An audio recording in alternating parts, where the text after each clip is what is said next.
Salut les amis, je suis actuellement devant le bureau de la société Aeronova. Je m'appelle Gennady Babana, mais vous pouvez m'appeler simplement Henri. Je ne suis pas un employé de l'entreprise, mais en tant qu'investisseur et partenaire, je veux voir ce qui se passe dans la société aujourd'hui. Par un heureux hasard, j'ai réussi, pour ainsi dire, à demander à aller au bureau de l'entreprise avec mon compagnon d'armes. J'aimerais poser des questions à des spécialistes de premier plan, connaître en détail ce que l'entreprise a réussi à faire au cours des 6 premiers mois de vie du projet et en savoir plus sur ses plans immédiats. Comme beaucoup de gens le savent, le 4 mars, le projet passe à la première étape de son développement depuis le pré-lancement et j'aimerais savoir quels sont les plans pour le futur proche, ce qui a déjà été fait. J'espère que ce sera intéressant. N'hésitez pas à aimer et à commenter. Je ferai de mon mieux pour venir ici plus souvent afin de vous tenir informés, ainsi que moi-même, des dernières nouvelles et événements, et nous suivrons certainement le projet plus souvent. Je ne vais pas vous faire attendre plus longtemps, alors allons directement dans le bureau de l'entreprise et discutons avec l'équipe.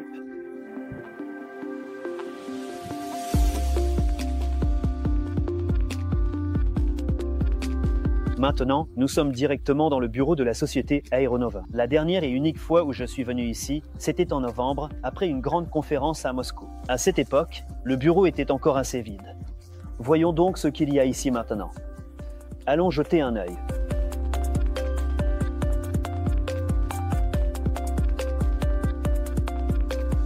Vadim Vassilievich, tout d'abord, je tiens à vous remercier d'avoir pris le temps de répondre à quelques-unes de mes questions.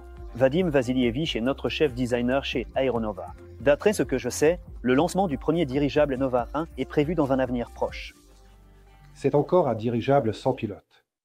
Nous avons décidé de créer un dirigeable sans pilote de manière consciente, car nous devions tester certaines idées que nous allons ensuite transférer sur le dirigeable piloté, mais simplement sur un dirigeable de plus petite taille. En fait, ce dirigeable que nous construisons, c'est le Nova 2, le premier dirigeable piloté. Il s'agit d'un avion de 2000 m3 à 6 places et nous avons décidé de construire une réplique sans pilote à l'échelle A 2,5. Donc, en longueur, il sera 2 fois et demi plus petit, ce qui fait environ 17 m 28 cm de long, et le volume sera donc 8 fois plus petit, soit environ 131 m3. Il s'agira très probablement de plusieurs appareils. Je ne sais pas vraiment dans quelle mesure, mais ils différeront principalement dans la conception de la coque. Oui, il y aura une différence assez importante, ce sera plusieurs appareils. Nous prévoyons de rassembler le premier appareil en mars. Il est principalement destiné à tester notre système de contrôle. C'est-à-dire, vous avez regardé là, nous avons un simulateur qui sera également le lieu de travail de l'opérateur. Nous voulons vérifier à quel point il sera pratique de contrôler cet appareil depuis ce lieu de travail si le pilote dispose de suffisamment de commandes. Qu'il soit bien situé, que les informations soient bien affichées sur les tableaux de bord, que tout soit lisible, et lorsque nous vérifierons tout cela, il nous sera plus facile de créer un véritable véhicule habité.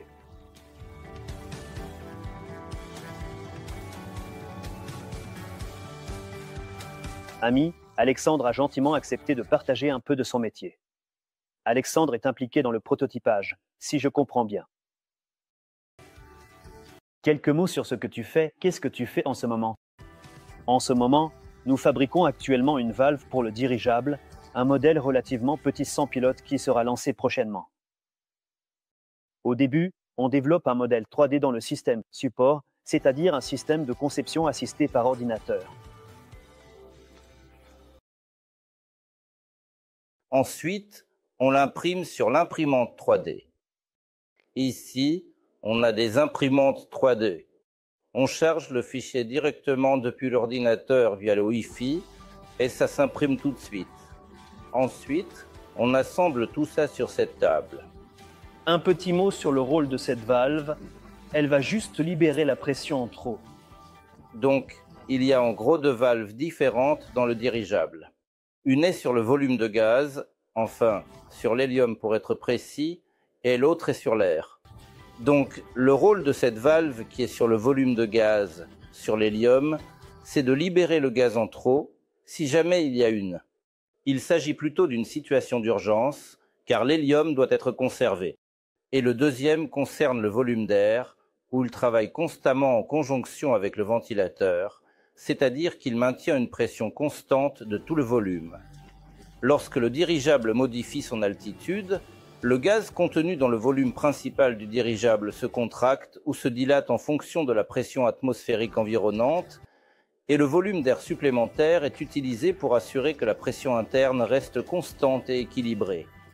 Soit le ventilateur fonctionne, soit la vanne fonctionne, et cette interaction se produit là. Nous les testons également ici. Nous avons notre propre stand, c'est un récepteur, une grande bulle, grosso modo. Il reste que ici. On peut éventuellement le mettre ici dans le couloir et le remplir avec quelques éléments, ou un ventilateur de trampoline, ou d'autres objets. C'est une sorte d'imitation de l'enveloppe. On l'accroche, ça crée de la pression, on mesure, les valeurs des capteurs sont envoyées à l'ordinateur, et on peut même, par exemple, en fait, évaluer l'efficacité de la valve ici même. Oui. Les amis, nous avons aussi l'ingénieur Serge, qui s'occupe également de la prototypage et joue un rôle important dans le projet. Quelques mots sur ce que vous faites. Quels sont les développements intéressants sur lesquels vous travaillez en ce moment? On travaille en équipe avec Alexandre. Il vous a déjà raconté pas mal de choses, je crois.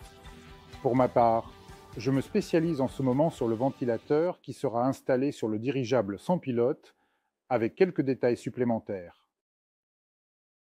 Et il y a aussi un dispositif d'arrêt de vol que nous allons tester également, en toute sécurité et avec précision.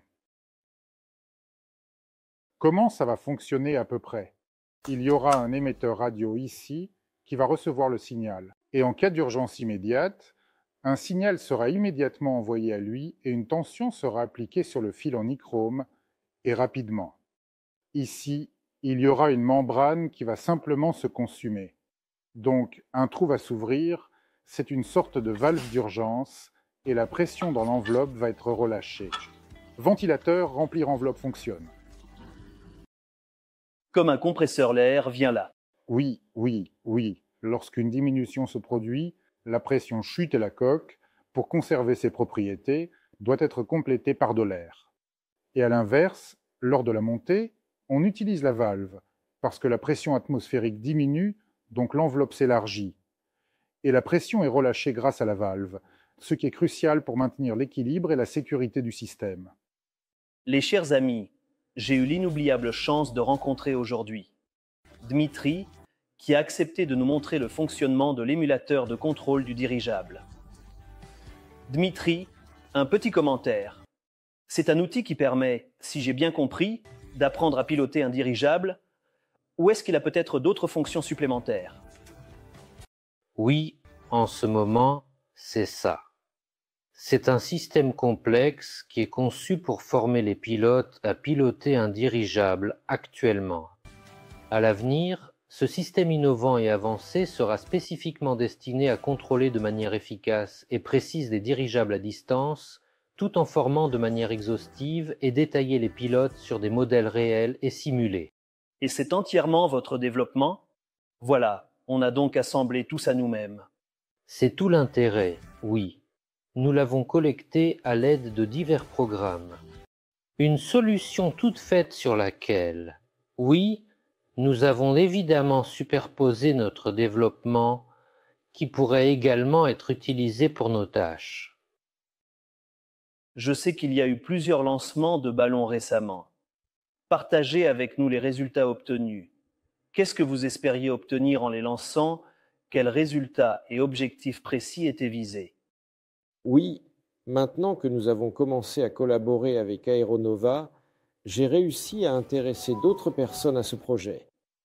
Cela a permis d'élargir notre équipe et nous travaillons désormais avec la participation active de spécialistes et d'étudiants. Nous avons également formé un groupe d'initiative qui a mis en place la production de coques. Ce groupe est composé de personnes motivées qui travaillent ensemble pour atteindre nos objectifs.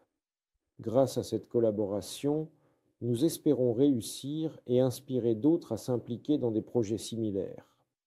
Nous voulons à l'avenir, avec l'apparition de nos capacités de production, également nous lancer dans la fabrication d'enveloppes pour les dirigeables et les ballons, et certainement de manière significative et sûrement efficacement.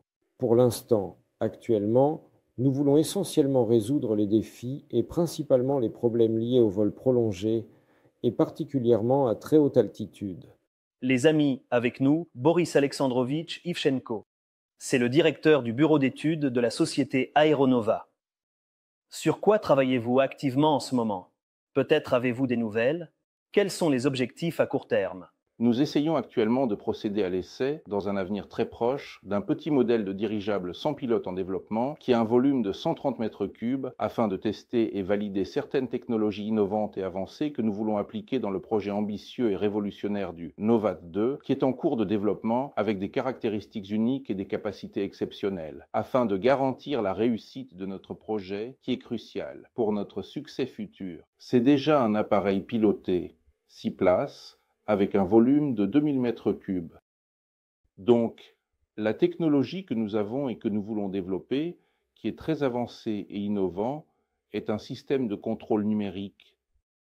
Et il s'agit d'une technologie d'atterrissage au sol qui réduira significativement le besoin de nombreux personnels de service au sol lors de l'atterrissage et du décollage. Cette technologie innovante et avancée est conçue pour optimiser les opérations. Ce sont en quelque sorte les deux principales technologies que nous souhaitons développer en réalité et également sur les petits. On travaille très intensément sur le Nova 01, qui a un volume de 130 mètres cubes. Et bien sûr, on avance aussi sur le Nova 02, parce que si on ne bosse pas intensément maintenant, de quel dirigeable pourrait-on parler à la fin de l'année? Actuellement, des travaux de conception intensifs sont en cours sur la centrale électrique, la nacelle, le propulseur de poupe, ainsi que sur le système air-gaz. Nous développons un nouveau ventilateur pour ce dirigeable, une nouvelle valve en fait. C'est quelque chose qui a été créé spécifiquement pour ce modèle particulier. Ainsi, les travaux sont actuellement en cours, je ne peux même pas dire sur quel appareil on travaille le plus intensément. Sur les deux en mode le plus intensif. Nous commençons encore lentement et certainement à travailler progressivement sur le prochain projet, mais c'est encore très approximatif. Nous faisons les premiers pas en direction de cette direction. Nous prévoyons que tout sera continu, c'est-à-dire que ce sur quoi nous avons travaillé sur le plus petit appareil, nous le transférerons sur le plus grand appareil. Et un appareil plus grand sera ajouté aux fonctions, ajouté aux capacités, et nous irons étape par étape plus loin, vers un dirigeable plus grand, comme nous l'avons indiqué dans le plan de développement de la société Aeronova. Alors, qu'est-ce qu'on a au final? L'entreprise dispose de 750 mètres carrés de bureaux et de laboratoires et de 600 mètres carrés d'espace de production. Plus de 35 spécialistes travaillent sur le projet de dirigeable de nouvelle génération. L'équipement a été acheté. Le projet implique l'Institut aéronautique de Moscou, l'Université technique d'État de Moscou nommée d'après Bauman, ainsi que le bureau d'études de Dolgoprudny. Le premier dirigeable sans pilote, le Nova 1, a été développé avec un volume de 130 mètres cubes et une longueur de 17 mètres. Des lancements d'appareils volants réalisés dans la stratosphère. Un nouveau système de contrôle créé pour les systèmes embarqués. On est aussi en train de développer le deuxième dirigeable, le Novat 2, qui a un volume de 2000 mètres cubes. L'objectif financier de la phase de prélancement a été atteint. On a réussi à rassembler 2,5 millions de dollars d'investissement. Ce qui va se passer. Aeronova a de grands projets. Nous avons parlé du développement final du dirigeable Nova 1 et son lancement aura lieu en mars. Plusieurs modifications du dirigeable sans pilote de 130 mètres cubes seront créées pour des clients, des expositions et des objectifs publicitaires. Il est prévu de chercher et d'acheter un terrain pour construire un hangar.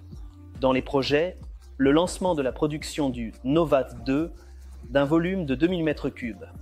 Je tiens à souligner que le 4 mars, le projet passe à la première étape de son développement. Les conditions d'investissement vont changer. La part d'investissement va doubler. On ne pourra pas augmenter son investissement, comme c'était possible dans le projet précédent, et le bonus de 5% sur la récompense de parrainage sera également supprimé. Mes amis, voici les informations de base que j'ai réussi à recueillir pour vous. Je vais continuer à suivre les nouvelles de la société. On se voit dans prochaines vidéos.